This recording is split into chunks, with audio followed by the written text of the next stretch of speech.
শায়েখ আসসালামু আলাইকুম। আমার প্রশ্ন হলো, আপনি আপনার আলোচনায় বলেছেন ভোট কেন্দ্রে যাওয়া যাবে না, তাকানোও যাবে না। আবার বলেছেন ক্ষমতা হাতে থাকলে যা ইচ্ছা তা করা যায়। বর্তমান ক্ষমতায় যাওয়ার মাধ্যম হলো নির্বাচনে ভোট দেওয়া। আমি যদি ভোট দেই তবে অপেক্ষাকৃত কম খারাপ মানুষটি হয়তো নির্বাচনে জিততে পারবে। আপনি কি ইসলামকে রাষ্ট্র ক্ষমতায় দেখতে চান না? জি, আমি ইসলামকে রাষ্ট্র ক্ষমতায় দেখতে চাই রাসূলের পদ্ধতিতে। তার নাম সিলেকশন, এর নাম ইলেকশন।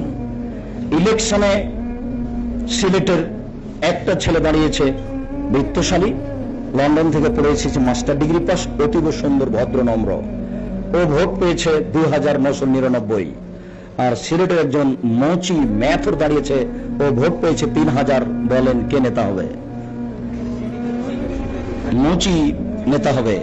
এই নির্বাচন পদ্ধতি আমি ইসলাম স্বীকার করে না। এত বোকা পদ্ধতি ইসলাম মানে না। ইসলামে রয়েছে সিলেকশন, গণতন্ত্র রয়েছে ইলেকশন। দুটোর মধ্যে অনেক পার্থক্য আছে। দাওয়াতের মাধ্যমে জাতির আকীদা আদর্শ পরিবর্তন করে একদিন রাষ্ট্রীয় ক্ষমতায় যাব, যদি না পারি আসে যায় না। কেউ যদি না পারে ঈসা আলাইহিস সালাম আসবেন। নবী যদি চলে, আমার কেন চলে না? কত নবী সারা জীবন দাওয়াত দিয়েছেন, একজন মানুষের হেদায়েত হয়নি, রাষ্ট্র ক্ষমতাতে বহু দূরের কথা।